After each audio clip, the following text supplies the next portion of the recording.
Good afternoon, everybody, and welcome to this edition of Green Talks Live. My name is Shardul Agrawala. I'm the head of the Environment and Economy Integration Division in the Environment Directorate at the OECD. The title for today's Green Talks is Rethinking Urban Sprawl, Moving Towards Sustainable Cities. This is also the title of a book that we have launched today, and that's why this is the focus of today's Green Talk. Now, home to about more than half of the world's population, cities are the engines of growth and employment. And the share of urban population the share of urban population is expected to grow to 70% by the middle of the century. So clearly, the importance of cities will only increase in the coming decades. At the same time, cities are also on the front lines of a number of interconnected challenges. On the environmental side, obviously, greenhouse gas emissions, outdoor air pollution, but also other challenges, including road congestion and affordable housing. Quite often, urban sprawl is often mentioned as a driver of many of these challenges. The term urban sprawl is not new. In fact, it's been used for about 80 years, but it still remains a very elusive concept. And in terms of measurement, too often it's measured through very simple and single metrics like urban density, average density.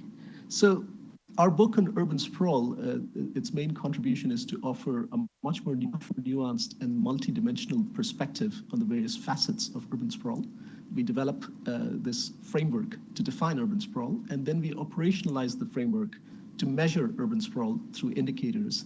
And we've done this measurement for over 1,100 urban areas in 29 OECD countries. So without further ado, let me say that it's my great pleasure to introduce two of the co-authors of the report who will be making the presentation today, Walid Wezlati and Ioannis Tikoudis, who are both my colleagues in the Environment and Economy Integration Division. And Walid and Ioannis will be making a presentation for about 20 minutes. After that, I'll open the floor for questions from the audience which is present here, but also those of you who've connected online. For those of you who've joined online, you don't need to wait till the end of the talk to ask questions. You can send questions anytime to OECD Environment in the chat section of your WebEx screen. We'll consolidate the questions, and I'll be selecting some of the questions and posing them to the speakers at the end of their presentation. So without further ado, over to you, Walid and Ioannis. Thank you, Shardul. Hello, everyone. Today, we have the pleasure of publishing the report, Rethinking Urban Sprawl, Moving Towards Sustainable Cities. We believe this report will invite everyone, regardless of her or his position, to reflect on the future of our cities. This report was prepared by Ioannis Tikoudis, Alexandros Dimitropoulos, Lara Engelfried, and myself. So in this presentation, we will follow this outline. First, I will start by giving the main motivation of this work. Then Ioannis will develop the methodological and the conceptual aspects that we dealt with in this report, as well as the results. Then we come up to the policy insights to address the misdeeds of urban sprawl. After that, we are happy to answer your questions. Let me start first about what is at stake. As a starting point, I would like to highlight the importance of cities in our modern world. Cities are hubs for knowledge and innovation. The agglomeration economies has generated massive job creation and economic growth. For instance, in the OECD 200 largest cities, we have generated about 60% of job creation and income growth, which is very important. However, this challenge is actually, there's some environmental challenges related to this increasing urbanization. As Shardul mentioned in the introduction, cities generate between 60 to 80% of greenhouse gases, mainly from road transport, but also other sources. It's also estimated that 4 million premature deaths due to air pollution happening mainly in cities. There's other impacts on biodiversity, on water availability, and waste. If we look now to the trends of the evolution, which is important, in the last 4 decades, the built-up area grows more faster than population. Population increased by 1.8 times. However, built-up area by 2.5 times. However, if we look now more specifically to the urban population, the red line here in the presentation, we see that now we are reaching more than half of the population are living in urban areas. And the projections, we are talking about doubling, nearly doubling actually the urban population. This means, in concrete terms, this means we have to host 3 billion inhabitants in our cities for the future. So this is very important in terms of resources needed to build the cities, but also to operate different activities within the cities. However, the patterns differ between different regions. And as you can see in this figure, North America and Europe mainly have this disproportionate evolution between built-up area and the population growth. So built-up area grow more faster than the population. And this is actually usually linked to the phenomenon of urban sprawl, in the sense that we consume more land than what we have as people. However, this actually evolution, or the trends of population density, hide complex reality. That what we will address in this report mainly in more detailed way. So why is a new perspective on urban sprawl is needed? So the first point is more related to make actually a clear distinction between urban development, urbanization, and urban sprawl. The way that the city growth is more important to see in which form and what are the change in the structure of the cities and what are the environmental and economic impacts of this evolution.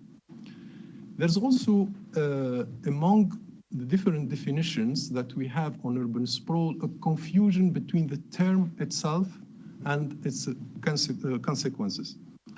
For instance, sometimes we found a definition talking about car dependency and defining sprawl as a car dependency urban development. This is a consequence, it's not itself. And this opened actually the door for subjective claims for or against sprawl in the debate that we have today. So there's a need to understand better what urban sprawl is and to define the phenomenon per se. There's another also point which is important, is how we measure urban sprawl. The main approach followed in many papers, reports, is a unidimensional approach, considering urban sprawl that can be measured through the change in average population density. But this, again, can hide a very complex reality.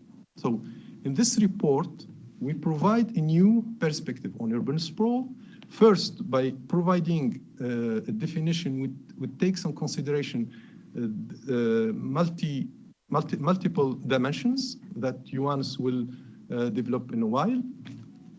Second, so it's about the measurement itself, and we provide here a set of indicators taking into consideration different dimensions of urban sprawl, and we implement this in 1,100 cities across 29 OECD countries.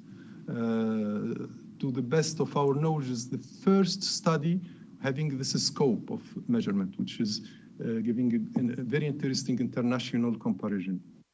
Second, we went through the literature and we identify we explore the different environmental and economic consequences of urban sprawl. And this is linked to this different dimension to see how this matter and how this could be considered in the policy actions. And then we develop courses for action to address them. I would like to highlight here an important point, that what we propose as policy action does not actually give universal rules, because we know at the end of the day we have a city-specific situation, and different municipality, different local authorities have to address specific problems regarding their urban development. So however, we can give some guidance regarding this major environmental problem at the local level, but also at the global level. So I will leave it here, and I give the floor to Johannes to go through the presentation in more detailed way. Thank you, Walid. Good afternoon, everybody. Many thanks for taking up the time to today's presentation. Every study on urban sprawl starts, of course, with a functional definition of the phenomenon, and of course, this study couldn't deviate from that. But in order to reach such a definition, somebody has to look at the internal structure of cities. And just for indicative purposes, we know, of course, that this is very diverse across different cities around the world. But for indicative purposes, let us consider in this example a typical city, which contains an urban and inner urban core, the central business district, which we saw in this picture designated in black, surrounded by areas where the density is relatively high. And here we give an indicative number at somewhere above 3,500 inhabitants per square kilometer. And further, surrounded by what we're going to call as the suburban belt, where the density falls below that level, but is still high enough to be considered as urban fabric. And this is, of course, not to be confused with the exurban areas that contain the agricultural land and other environmental amenities that are of interest. Now, this typical city we just mentioned has two polar ways, two extreme ways in which it can grow. First, it can grow the compact way. According to this pattern, through time, dense areas in the inner core become even denser, so CBDs expand. The parts of suburban belt become higher density areas, meaning the low density areas become denser. And at the same time, the city expands through its suburban belt, but this takes place in a slow way.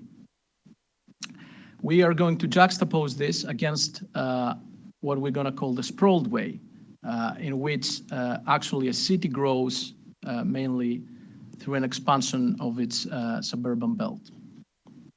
And this happens rapidly. So what we have done in this book is to look at density from many different angles. That's what Walid mentioned already. In this book, define urban sprawl as an urban development pattern that can be characterized by, first and foremost, low population density, but we allow this to be manifested in multiple ways, not only in terms of average population density, but also in terms of fragmentation of urban fabric, and by looking at the entire distribution of population over space. I'm going to go through these dimensions one by one now, starting from the absolute point of departure, which is the average population density. In the book, we measure this as the fraction of the total population on the urban footprint, meaning that we measure it in terms of inhabitants per square kilometer. And as an example here, we saw two different cities where you can see the density and how this varies in a 3D pattern across space. At the left panel, we are posing a city with a large built footprint where density is low almost everywhere. And this is an example of a sprawled urban environment against what we show at the right panel, which is a city with a small built footprint where the density is high almost everywhere. And that is an example of a more compact city. Now, the main idea is that this captures only a small part of the total development pattern, but still this part turns out to have very significant economic and environmental consequences that we examine in the book. In economic terms, it has been shown that the mechanisms that generate low density and maintain it in the long run are mechanisms that actually restrict housing supply. They cut down the supply of floor space, meaning that this backfires all else equal to prices.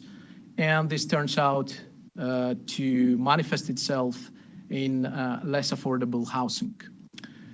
In environmental terms, a more sprawled city in general has its key points of activity more dispersed, meaning that residences, jobs, schools, malls, facilities, other points of interest, they lie in larger distances from each other. And on top of this, these distances are more likely to be covered by car.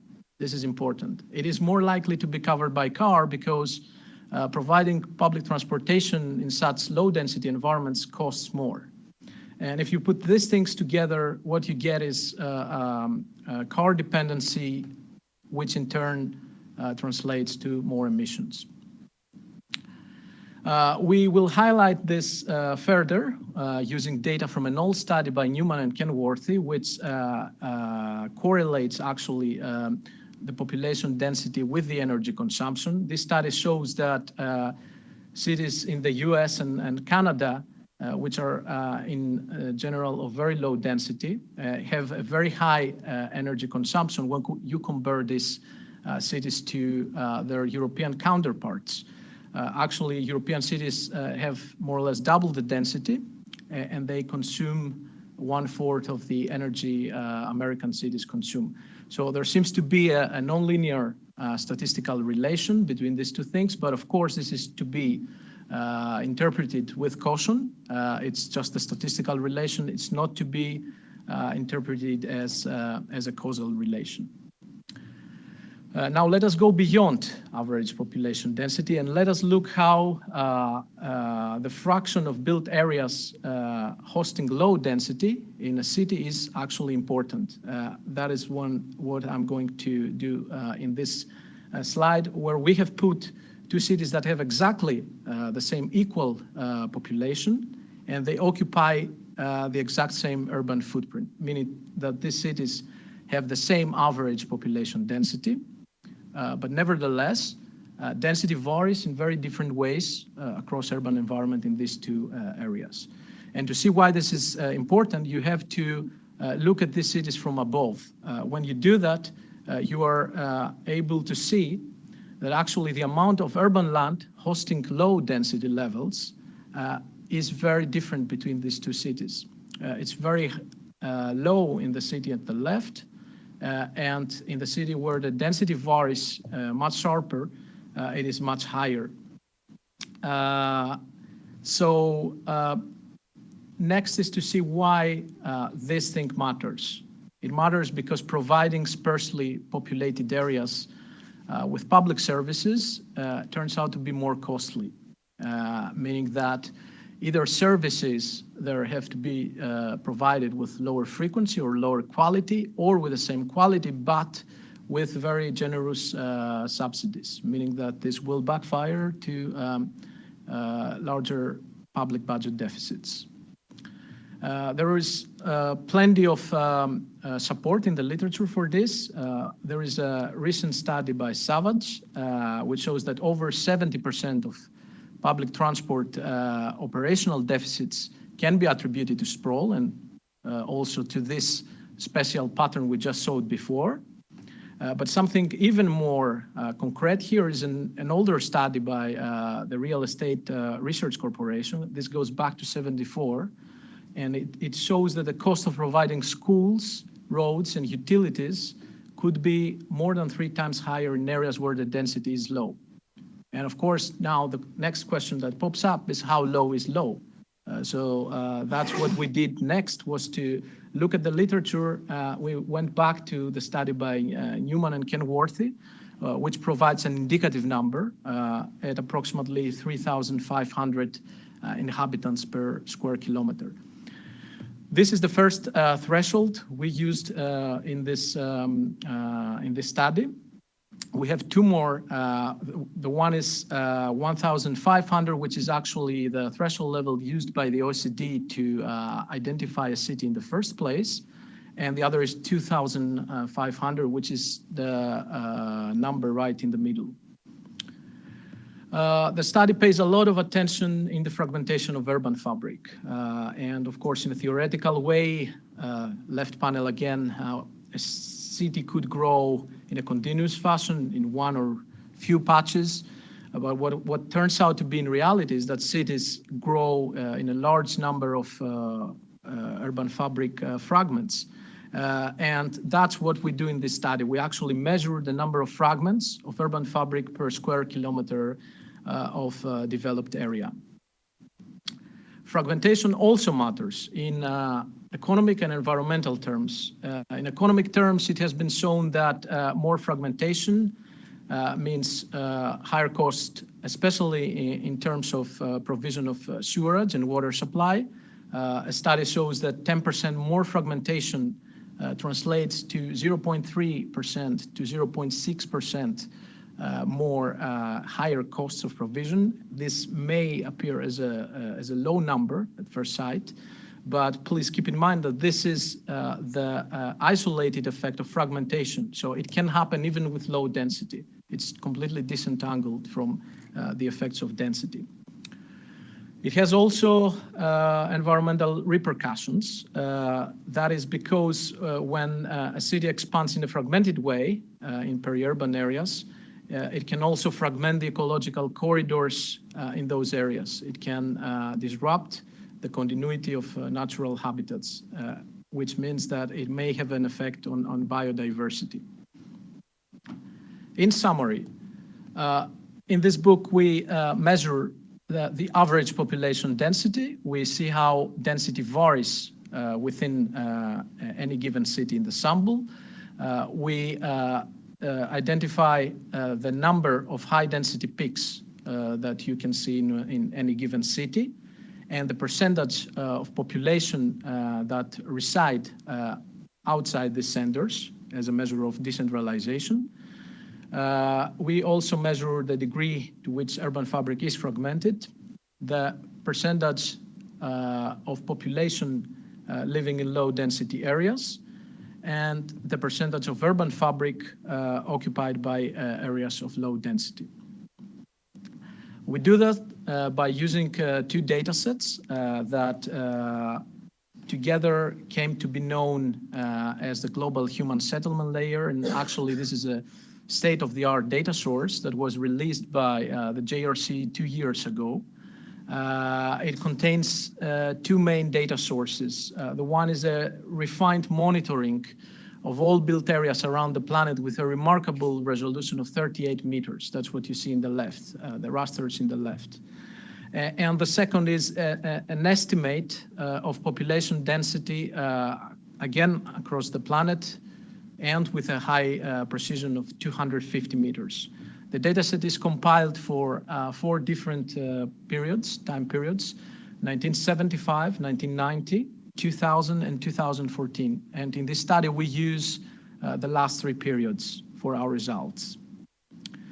We combine this dataset with the functional urban areas, which are city delimitations. An FUA is the OECD's definition of an urban area. It's essentially a concatenation of administrative areas. For Europe, it's a set of municipalities, and for US and Canada, it is a group of counties put together in a way that commuting flows are self-contained. So trips that start, most of the trips that start within an FUA, they end up, if they're commuting trips, within that as well. Now, we won't go into very deep technical details. Just let me tell you that in a nutshell, what we do is to superimpose this layer on the raster files. And this allows us, by clipping, to pay attention to concentrate in the 1,156 urban areas we have in our sample, and they come from 29 countries. We compute the indicators for the three different time points I mentioned before. Now, most of these urban areas, the vast majority can be found in North America and Europe. But there are also a plethora of cities in Chile, in Japan, Korea, and Australia. Moving to our results, we have reached, using this analysis, plenty of results that you will find in chapter 3 of the book. Here we will concentrate on 4 of them. The first is that in about half of the countries, average population density has increased substantially since 1990. But at the same time, it turns that in most of the countries, the portion of the urban fabric hosting low density development is actually nowadays higher than what it used to be back in 1990. So in country terms, at the national level, these two indicators seem to evolve in mutually opposing ways.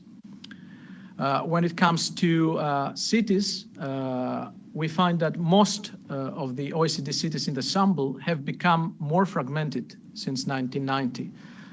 But this fragmentation has in general decelerated when it is compared to the fragmentation rates between 1975 and 1990.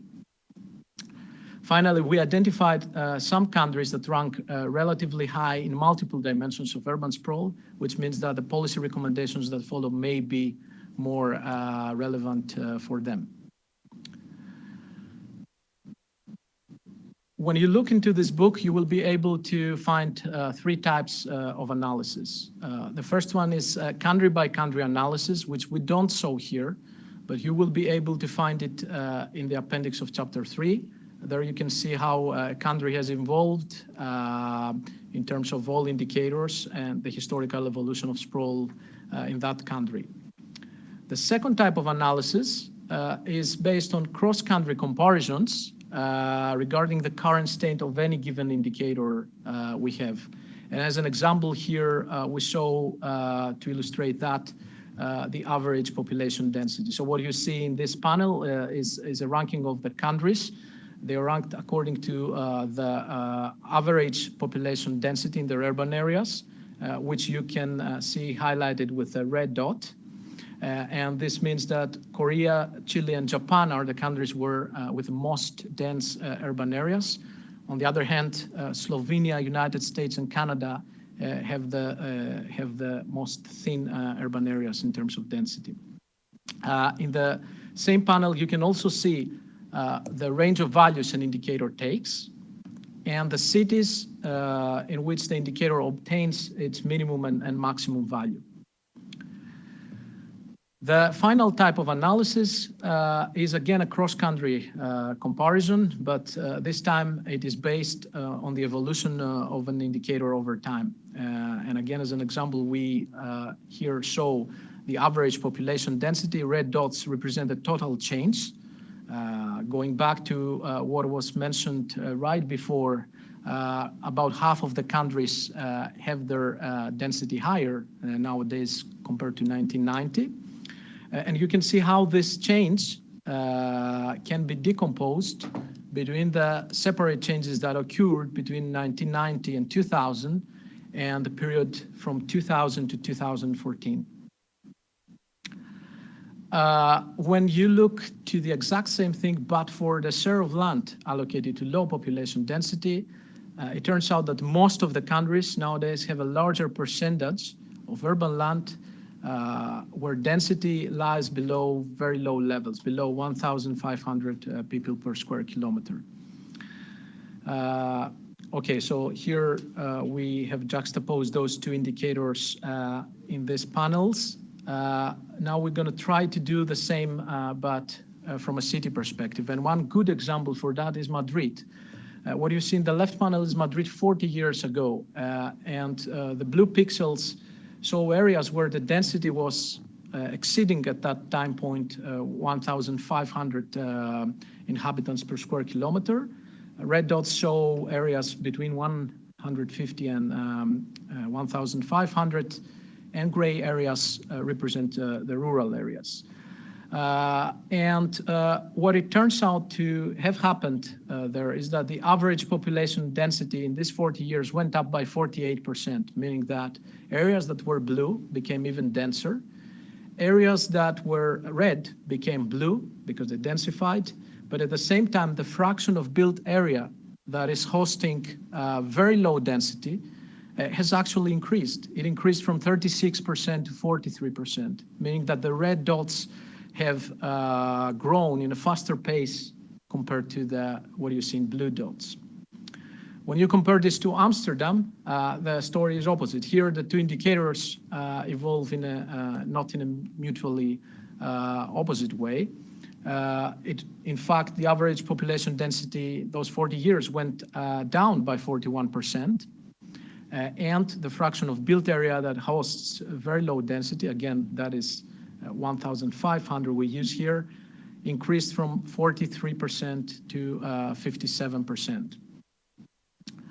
When we look at the entire sample, we see 4 different patterns that can emerge from any pair of indicators. Again, here using the change in population, in the percentage of population living in these low density areas and the density itself, we see 4 patterns emerging. And the 90% of the sample, that's what you see in the north, west, and in the southeast quadrants, actually show cities where the indicators move together. The other 10% of the sample, however, is cases like Madrid, where this shows very well that one sprawl indicator is not enough, and we have to look at it from many different angles. And it's even more interesting when you look at the subsample of cities in which density increased, and at the same time the percentage of population living in areas of very low density has decreased at the same time. That's the southeast quadrant, pattern 4. It's approximately 40% of the cities that display this pattern. Now, using all these results, you will find plenty of policy recommendations in the final chapter. To derive them, we have taken into account 2 major failures that can occur in an urban environment. The first are market failures, of course, and here the story is a bit more obvious because the land and housing prices do not reflect the social cost of suburban expansion. Motor fuel taxes do not do this either. And this is a failure that, from a theoretical point of view, it could be remedied with a first best textbook solution. But when it comes to the real world, we have other policy failures that we need to take into account: lack of policy coordination, policy frameworks may not be coherent, and all these things render second best solutions as more realistic. We have taken this into account, and we come up with 4 main key policy goals that can be seen as pillars upon which more refined policies can be developed. The first is to promote socially desirable levels of urban density, acknowledging, of course, that this is very much context specific, and in many cases it can very well be that this socially desirable level lies well below the level observed today. But nevertheless, areas where density is extremely low, for example, below 1,500, which is used indicatively here, should be densified in the long run. Also, a third pillar is to decrease fragmentation, that is to connect urban fabric patches, always keeping an eye on the biodiversity effects, on the continuity of natural habitats in the peri-urban areas. And finally, not forget to mitigate the byproducts of urban sprawl through pricing mechanisms. And let us now focus on the last one by just taking a sample of policies that target urban mobility. They affect urban mobility. What we suggest specifically is the introduction of road pricing schemes in urban areas. We have examined different tax schemes that are active or are at the theoretical stage. Also, the pricing of the appropriate pricing of on-street parking, and a massive shift of investments from urban roads to public transport. These are mitigating policies. They target the traffic externalities that come in first place from a problematic urban form, but they will pay off in the short run. And they are to be juxtaposed against policies that target specifically the urban form itself. And these are you can achieve that with policies that use land use instruments. Here specifically we talk about the relaxation, the reconsidering of maximum building height restrictions, to reform property taxation, and to compel developers internalize the infrastructure costs, specifically when development takes place in very low density areas. And these are policies that, of course, mature in a longer time horizon, but the point of maturity is not to be confused with the time these policies have to be implemented. All of them have to be implemented as soon as possible. We call for action in many cases that should be immediate, and it should be combined action with transportation policy instruments and land use policy instruments to grasp all the good synergies we can grasp from any such combination. With an eye on the clock, I'm going to leave it somewhere here, passing it back to the moderator. Many thanks for your attention, and please send us your feedback about this book. Thank you very much, Walid and Ioannis, for this excellent presentation. We have had already a stream of very good questions online, and I'm sure the people in the room also have a lot of questions for you. So I'm going to kick things off, but I do request that you keep your answers relatively short so that we can cover as many questions as possible. So just to kick things off, this analysis is covering urban areas in OECD countries.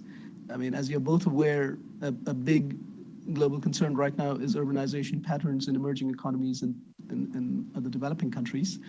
To what extent is your diagnosis and your recommendations, how relevant are they for the context of emerging and developing economies? So, in the context of developing country, actually, we are more talking about the increasing urbanization in the sense that we don't have this kind of fragmented development with area exposed to very low densities that we can observe in Europe or North America, Australia, less in Japan and Korea, but we have it. In many other countries, when urbanization is very dynamic, like in China, for instance, actually, if we look to the data and we look mainly to the GIS data, we can see that they are in the path of more compact cities in the sense that they concentrate actually housing and activities. However, there's other kind of problem, which is like in Africa, we have this new megacity like Cairo, when the situation show more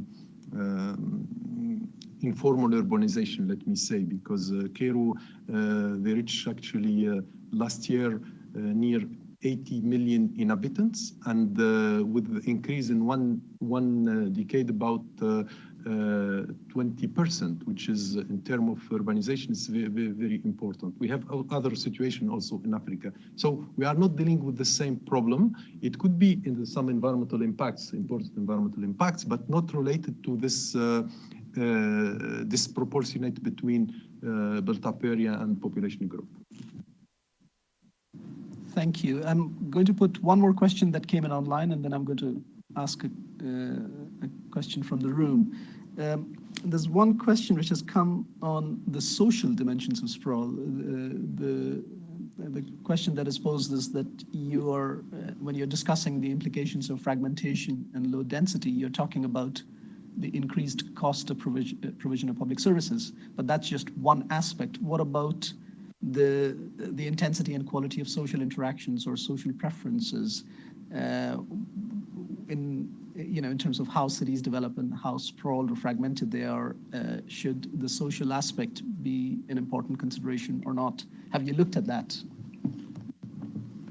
This is an important question, an important topic. We didn't dealt with that directly in this report. However, I would say that when Ioannis mentioned that the sprawl in some cases could be preference driven, in the sense that people would like to live actually in low dense areas with this single detached houses with the garden and many parking places, etc. This is actually a kind of El Dorado, suburban El Dorado, that people would like to have this image. However, as Ioannis developed just in a minute, and we said that there's a market failures related to that, because there's a divergence between the private cost that people pay to have this settlement and the social cost related to their impact on biodiversity, but also the commuting and also for the public finance. So for this reason, actually, the policy action should take in consideration the balance between the private cost of that and the social cost. And it's in a way that we internalize all these external effects happening in this shows.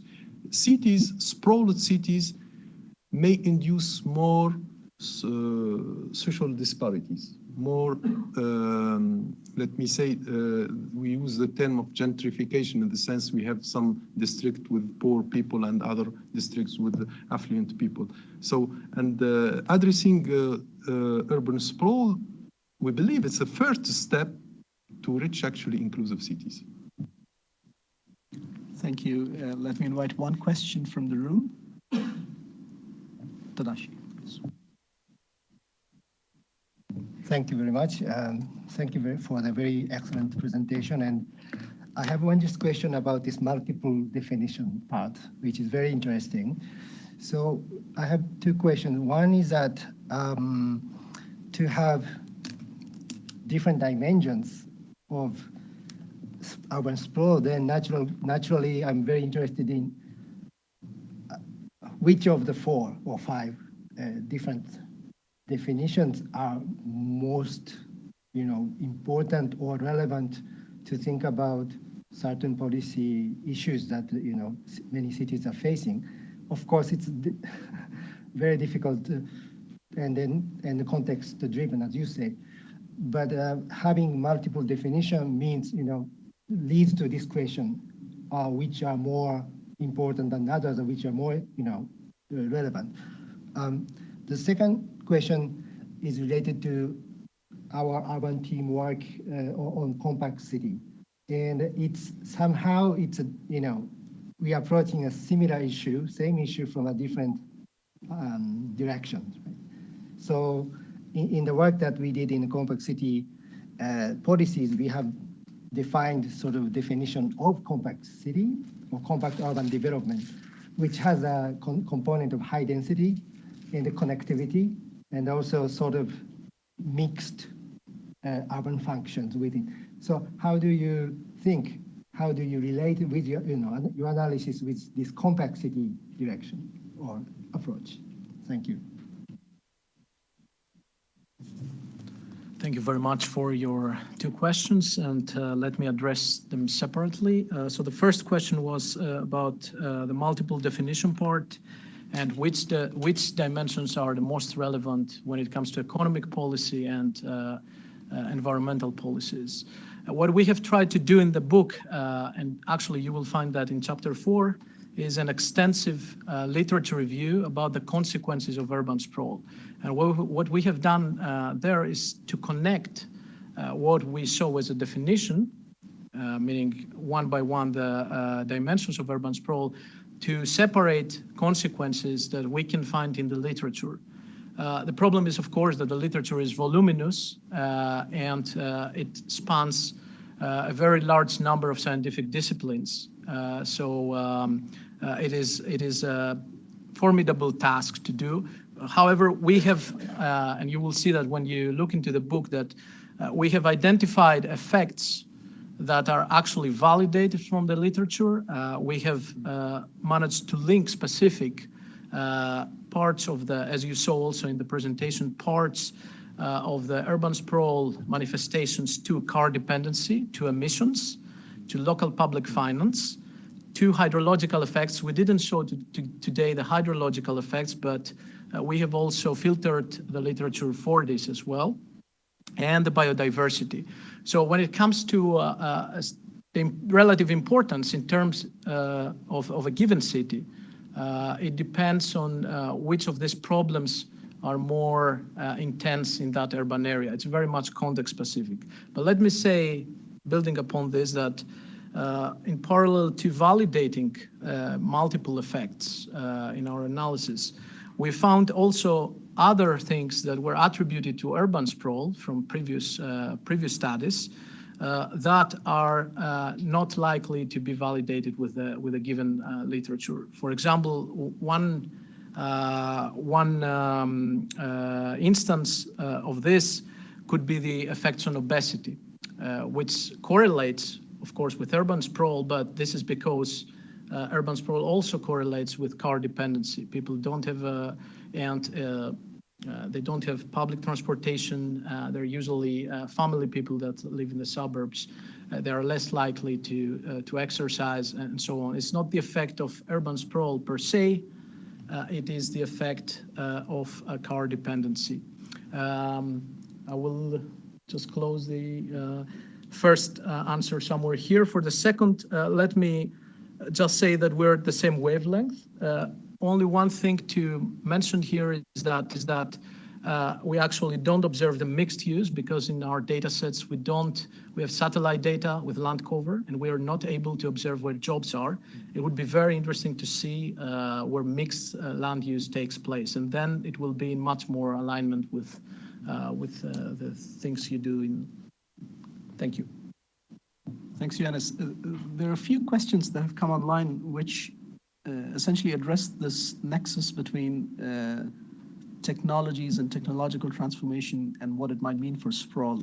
So there's one set of questions which is around ICTs and what might be the implication of ICTs for urban sprawl. Another set of questions is about the breakthroughs in transportation and autonomous vehicles, and the question is, with the introduction and eventual proliferation of autonomous vehicles, what does it mean for sprawl? This is actually the million-dollar question, because here there are two effects that we need to put together when we look at the future effect of autonomous vehicles on the urban form. The first effect is, of course, that you don't have to drive with a vehicle like this. So all you have to do is just get into the vehicle. You can actually sleep. Your value of time falls rapidly because you can do other things inside the vehicle while you go to work. So you are willing to take much larger distances. And of course, this is going to have, to some extent, an effect on city size. People will be willing to live further away. If you can sleep in your car in the morning for 2 hours, that wouldn't be a problem. You can take a 2-hour commuting time. So this is part of the answer. And another part of the answer is how fast this is going to happen relative to electrification. So automation versus electrification, on the other hand, for the environmental effects. If automation is very fast and electrification falls behind, we're going to have negative repercussions on that. Is there another question? Is there another question?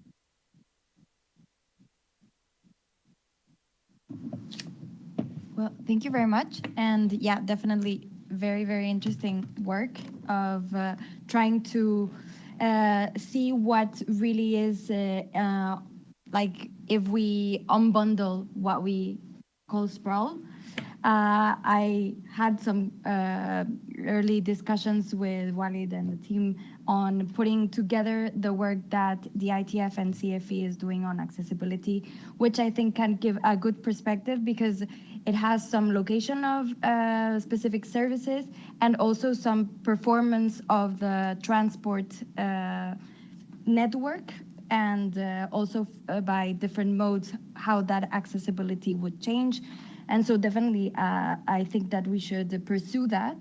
But even before we can do that, I was wondering if there has been any patterns in respect of two things that maybe you can already see with the data you have. One would be governance. So can we see different governance models in these urban areas and try to see whether more fragmented governance has also led to particular phenomena in terms of the categories of urban sprawl that you're looking at? And the other thing is certain policies. So you talked about road pricing and other types of policies. Can we see now that in some cities we start to see cities that have had these type of policies for 10 years or so? Do we see that they're what we can see in how they have developed from that moment on has changed? So just some analysis that I think could be interesting to do with the data you have. Thank you. Very interesting question. So you guess I don't have the answer because it's not in the report. However, I would just stress the fact that when we talk about governance fragmentation, this means also the fragmentation of public decision, right? And also you can think about the coordination between different municipalities or the competition between different municipalities. And this could be one of the one driver of urban sprawl, in the sense that some municipalities can compete each other to attract new residents, even allowing actually completely disconnected urban settlements. And this is what happened, mainly we observed it in different countries when the governance fragmentation is very high. We can see there is a very high physical fragmentation in that sense. For this reason, the policy answer is clear, is to work on the coordination between these different points. It's important. And for example, creating like association between municipalities. We have it, for instance, in France, we call it communauté de communes, in the sense that people, the different municipality, meet in the same institution and they decide about their urban plan, where we will put the new development, how we will connect them to jobs, to schools, to road infrastructure, etc. So here we see actually the important role of spatial planning. Spatial planning should involve, at the same time, national authorities to have actually the idea about how different territories evolves, but also local authorities and local democracy to think about what would be actually the urban development pattern to develop in the future. Okay, I'll take both questions, Andreas, and then you please. Well, what you're saying then also suggests that the transfer system across municipalities is also relevant, because if municipalities have incentives to attract wealthier households, because that may lead to more revenues and lower spending, lower social spending, then they will also have incentives to go for low density development. I fully agree with that, but I can add to that also waste management, waste collection, which is involve huge burden for the local public finance, because when it's fragmented, actually you have to involve more public services for people. And there's some studies and the literature that we developed in the book actually looking in more monographic way how sprawl situation evolves in some areas. And you can see actually it can start from 10 or 20 houses, like a new settlement, and then you have more, this attract more urban people within in the countryside, in the rural area, and these people come to the rural area with urban needs, and then start to be in new cities, and then they will ask to be connected. They will ask to have different municipality service, waste management, schools, library, etc. Thanks a lot. Thanks a lot. Yeah, I think a major concern for any city in OECD or non-OECD is climate change mitigation and adaptation, basically. And I was a little bit curious more about the adaptation aspects of it. And I think where there is the typical sprawl scenario of sort of taking wetlands, smaller lakes, any type of water stream, being part of kind of the sprawl scenario, basically, and where you perhaps expand the suburbia on the account of water resources, for example. So my question is a bit how you, and if this was something that you looked at in terms of kind of sprawl versus densification, and any policy recommendations there when it comes to climate change adaptation measures like flood risk reduction, for example. I mean, this is a big problem in many cities, for example. And so just how you kind of approach this issue, and if there were any type of recommendations linked to that. Thank you. Thanks for that question.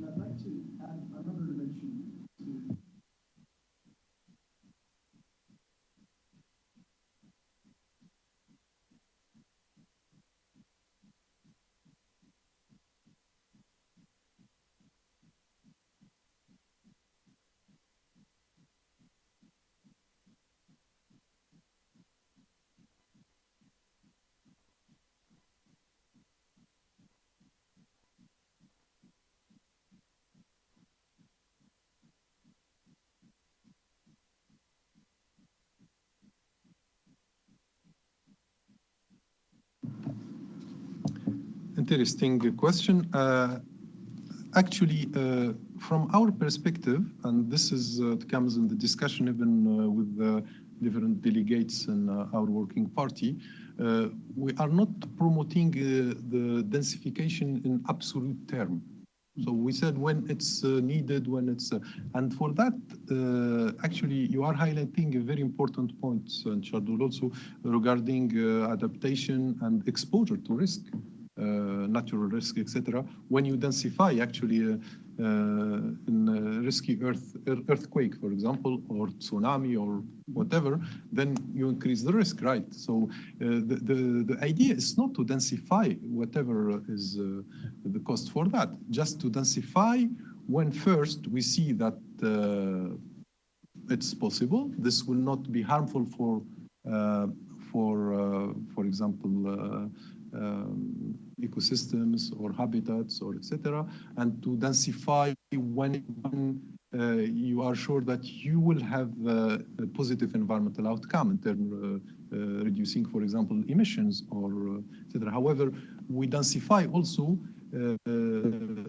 with an integrated approach, so we should actually decrease the exposure of people to different environmental effects, including air pollution, for example. So if you densify in the periphery of Paris, for instance, so then you expose more people to air pollution, because when you look to the map of PM 2.5 is high in the periphery. If you said, okay, let's put people there, then okay, the social costs will increase. So no, it's not, for us, it's not a meat. We are not saying go, whatever is the cost, go for densification. We think that environmental assessment is needed in each case. When it comes to a unitary urban plan, we have to think about it carefully, and we see what are the impact. There is ongoing discussion nowadays in France about this coastal law, which prohibit any construction, any buildings in a radius of 500 meters from the coastal line. And there's a discussion, it's a public debate, to say, okay, let's allow some derogation for certain areas that we can build on that. And here it comes the environmental actually perspective. Before considering that, let's see what happened in this empty area. Maybe it's a wetland. Maybe it's a very sensitive ecosystems, or we will waste. So it's not absolute term. For us, it's not in that term we consider densification. Thank you. So we are running a bit over time. I'm going to pose one question we have received, and in the meantime, if you have any questions, please get ready, and then we'll conclude with one question from the floor. So one of the questions that's been asked is it's not to question the recommendations the book has made, but their viability. I mean, how much public support might be for some of the recommendations, like higher parking fees, and how do you deal with political economy challenges?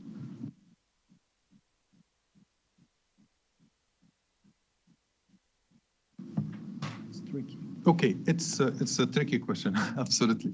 Yeah, so just let me say here again, a principle that here it's input in the public debate, what we are saying, because taking in consideration environmental challenge, environmental issue, regarding the form of our city, where we have to densify, how we will involve different policy instruments, including the parking policy, should be considered at the local level, and how we say, injected in the debate, in the public debate, that people can understand why we are doing that.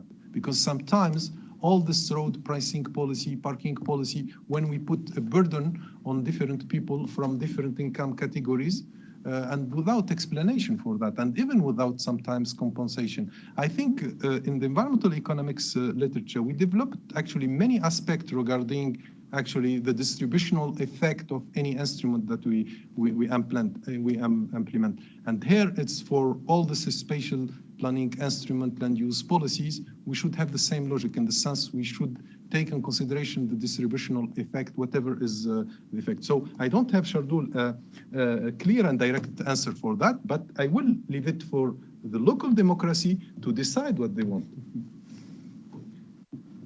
As it should be. Thanks, Walid. Is there a final burning question from the room? Please go ahead.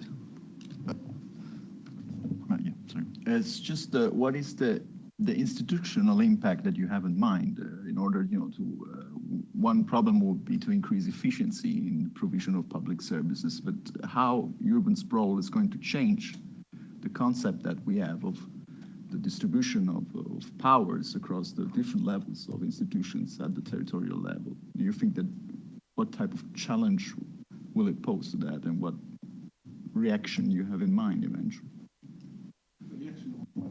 From the public side level, what will be the best institution to address this kind of the very local, the regional one?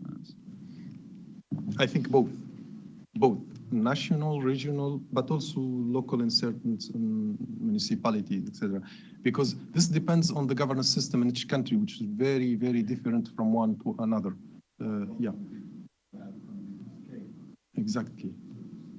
And sometimes you have overlapping, right? You sometimes have overlapping. But I would use again this sentence when we say think globally and act locally, because this is very important. Now we have a debate, and sometimes emotional debate about densification. People are against, people are moderated on that, but sometimes you have some extremes with debating. I believe that explaining all this global environmental problems, but also local environmental problems, induced by the evolution of our urban development patterns, will improve this debate. I believe that. So urban sprawl, it's also should be taken in long-run perspective. And this sometimes hurt the local mandate, which in the short time. In 4 years or 5 years or 3 years sometimes, you cannot actually completely curb the problem or address different misdeeds from it. For this reason, I think it's important to have a vision for any cities or any group of cities, and if you are in the regional level, and to think about the spatial planning in general, But taking that not only for the mandate, but for many mandate, and to think how will be the city for tomorrow. Because actually urbanization is a reversible phenomenon. When it's done, it's done. You cannot go back, you know, and this continue to have the same effect for many, many decades.